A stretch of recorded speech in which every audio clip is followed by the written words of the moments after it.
नमस्कार मुलांनो, आज आपण स्टेट बोर्डमधली इयत्ता 4थी मधील मराठी कविता खेळातील स्वयंपाक बघत आहोत.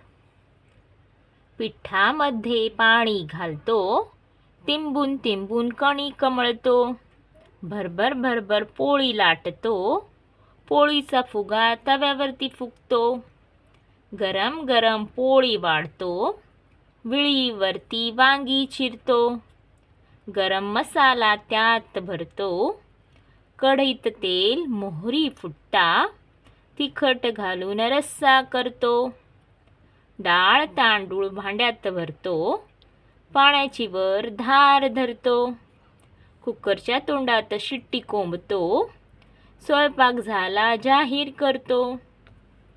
स्वयंपाक माझा डबीत मावतो, तरीही आम्ही पोटभर जेवतो. पचनासाठी 2 फळे प्रत्येकाला देऊन ठेवतो. ह्या कवितेचे कवी आहेत किशोर पाठक. धन्यवाद.